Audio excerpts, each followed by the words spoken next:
Nasso. There it is. I want to understand what is the essence of blessing in Israel. As a result, we want to explain why are the princes that are bringing the gifts in the inauguration of the Mishkan, why is it appearing in this book and not in Vayikra, where the sacrifices are appearing, where the inauguration of the Mishkan is done when the fire comes down from heaven? Remember, at the priestly blessing, we see two verses that seemingly are contradictory. One, it says, Ko tivarchu et bnei Yisrael. This is the way you, the Kohanim, you're going to bless Israel. And then God says, Va'ani avarchem. Where is it? Where's the priestly blessing? Just remind me, please. I found it. V'samu et shmi al bnei Yisrael. And I shall place my name on bnei Yisrael. Va'ani avarchem. And I will bless them. Who is the ani? Hashem. But just a moment you said, you, the Kohanim, are going to be blessing them. And thereafter, at the end of the section, says, Va'ani, and I will bless them in chapter 6, the end of chapter 6. Do you not, gentlemen, understand the contradiction? Either you're blessing or I'm blessing. Make a decision. Some of you saw the famous commentary of Rashi that provides us an answer. Meaning, I will bless the Kohanim, and the Kohanim will bless Am Yisrael. Okay, that's one answer. I want to share with you things that I heard in a shur of Rav Kashtiel regarding this matter. We're now entering the idea, what does it really mean, a bracha? The great Nefesh HaChaim, Rav Chaim Volozhin, in his book called Nefesh HaChaim, The Soul of Chaim Volozhin, talks often about this matter. What does it mean? Baruch Ata Hashem. Baruch, you are the source of affluence, blessing, all plenty in the world. Okay? That we understand. But I want to share with you one of the great writings of Rav Kook, something called Kovetz, the Kvatzim, the collected matters of Rav Kook. So Kovetz number 7, Rav Kook there writes in chapter Nun Aleph the following. There's a Talmud that says that a son can merit his father. Have you ever come across this Talmudic statement? A son merits his father. In other words, when the father, whether he's alive or not alive, the actions, the behavior, the speech, the blessings, the Torah study, the tefillot of a son can put a plus on the account of the father. Just like some of you understand, when a son, after the loss of a father, recites Kaddish in the synagogue, what does it do for the soul of the deceased? It raises it up. So we believe there's an interconnection that the actions of the son merit the father. What does that mean as far as a tree is concerned? In a tree, I have two items. I have the roots, the shoresh, the shorashim, and I have the branches, the anafim. Who is meriting who? According to this, first of all, according to the laws of nature, who merits who? In gardening, in agriculture? The branches to the roots, or the roots to the branches? The roots to the branches. You water the roots, the branches are nourished. Flowers, fruits, yes? But according to this Gemara, just the opposite in the metaphysical world.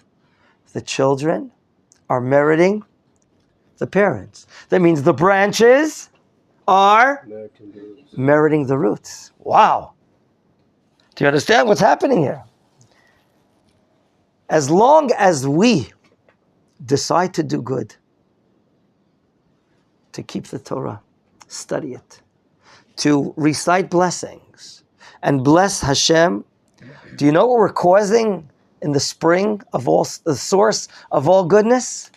Expansion. We're causing more affluence.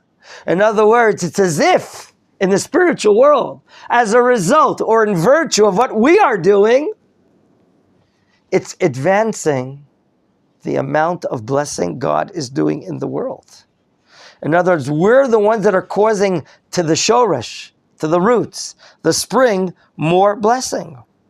As if God's direction in His world is changing from a throne of judgment to the throne of mercy, love.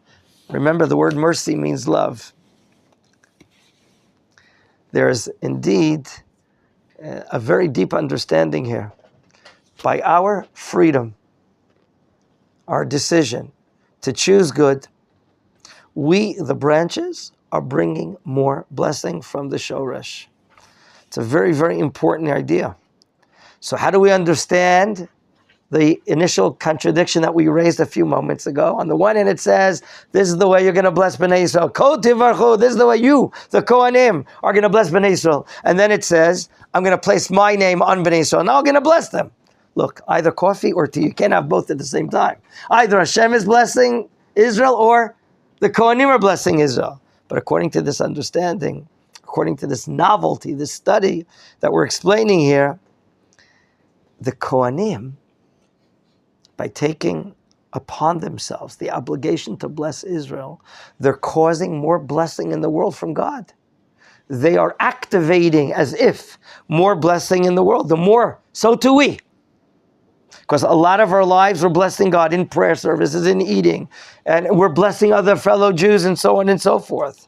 So what do we see? We have power in our freedom of decision to influence the supreme worlds upstairs. So therefore, the force of your initiative, the good kindness that you're doing, the blessings that you're reciting over food before you're eating, all of this is having a hidden activity that we are activating the shoresh, the roots of everything. To end this idea, Chazal, in a famous midrash, rhetorically ask, Mashal lema hadavar domeh? I'll repeat the term. Mashal lema hadavar domeh? To what this is metaphorical, comparable to? Anyone here of a mother that breastfeeds? Have you heard of a mother that breastfeeds her children? Of course. The baby, he wants to eat and drink. So he drinks the milk of his mother. Do you know what happens biologically to the mother? The more the baby nurses, the more milk. Exactly. The more milk the mother has. You thought, oh wow, the more the baby's nursing, there's a deficiency in the amount of the milk the mother has left over. No, it's the opposite. Wow, Hashem, you're wonderful. This is the same idea. The more we, by our abilities, by our acting and doing and praying and blessing and so on and so forth, we are full of initiative, we're activating more blessing in the world.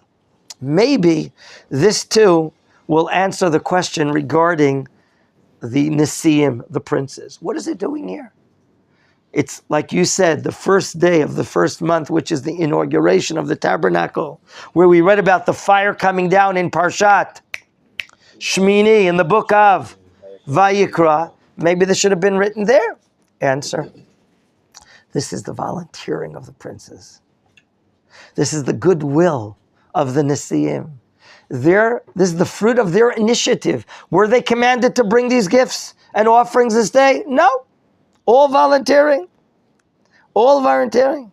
And God, when he sees the traffic in front of the entrance to the Mishkan, God appears to Moshe and says, hey, Nasi echad layom. Repeat those three words. And then God says, Kach me'itam. Kach me'itam. Take it from them. In other words, God agrees to this wonderful volunteerism. And some say it was the first day of the week. And by definition, the tribe bringing their gifts and sacrifices on day number 7, Yov Yosef, he's a mathematician, he said, well, that's probably the 7th day of the week. That's Shabbos, right or not? And what is our understood law? That volunteer offerings do not set aside the Shabbat. Only obligatory offerings like the constant offering, the Tamid offering. Our sages explain there's something called can you read the words? Hora'at Shah. Literal translation, Mr. Amikam. Hora'at Sha'ah. A difference in the hour. Difference in Shah is the hour or time. What is hora'ah? order. Who's your moreh? Teaching of the hour. Teacher. The instruction of that time. God revealed to Moshe in prophecy, let's do it. Let them do it. Psh. But it was only temporary for that time. That's what the Horat Shah means. When we learn the principles of oral Torah, like tonight, you have a shir with Rabbi Micha Weinstein. We're learning the most fantastic book, which is such an obligatory book for all of us as an intro to oral Torah. The sefer called the Rambam's intro to his commentary to the Mishnah. You're going to learn about this concept as well as others in oral Torah concepts. A Horat Shah. This was an instruction from God, but only for that time. Except volunteer offerings. Why? God decided. And maybe that explains why this section of how many psukim you said? It's 80, how many? 89 psukim, and the repetition, I'll get to that in a moment. Why is it done here? Because it's talking about the goodwill. Goodwill is regarding blessing. The more goodwill, desire, initiative that we're doing, we're bringing more blessing to the world. Therefore, it is coming right after the section of the Kohanim blessings. Do you see the logic in the order here? Or a logic that we're trying to suggest. If there are no questions, please ask. Toda Yisrael. There's no way that they on the seventh day they didn't bring it and then they bring it the next day? Or it says does it say that on your day? It says in the... No, it just says every... Now, to prove what I wanted to say, each of the 12 princes is bringing the identical gifts. The identical gifts like you saw. Okay? Number one, they brought a silver platter. That turns into a platter. What is it better? A kara. How do you say kara? A bowl. Like a bowl. Made out of pure silver. And that'll be used for menachot, meal offerings. And then they bring a mazrek, which is something that you can receive the blood in and transport it to the Mizbeach. And what does the word lizrok mean? To toss, to throw. So that was a mizrak that was made out of gold, if I'm not mistaken. Right? No, also silver. And then in both of these kelim, they were filled with fine flour, commonly called in Hebrew, solet. And then they brought a spoon made out of gold. What was inside the spoon? Ketoret, the incense. It's a mix of 11 ingredients that are powdered together, and that is burnt on the altar. And then we learned that they brought one male cow, and then they brought one keves, and one isle, an older ram and a younger ram. And all these are for korbanot, and a seir, a goat, for korban chatat. And then every two Nisim got together to bring one wagon. Who are the wagons going to be used for? What are they going to be used for? No? The wagons. Oh, for the kelim. Yeah. To transport all the materials of the Mishkan. 12, each two bring one. Sum total, how many wagons? How many agalot? 6. Who? How are they going to get the breakdown to the children of Levi? We have Gershon, Kat, Merari. How is the breakdown? 2, 2, 2? No. Who's not getting any agalot? Kahat. Why is Kahat not going to get any wagons? They're going to carry it with the staffs on their shoulders, the most holy things. Whereas, which of the two leftover tribes are carrying the most weight, the most tonnage with the beams? Gershon. So Gershon, So Merari is carrying the heavy ones. So Merari is getting 4, and Gershon is getting 2. Is that what we read there? Was that correct? That'll be the breakdown, if I'm not mistaken. Okay? So this is the idea of this, and we'll continue the next time here. Your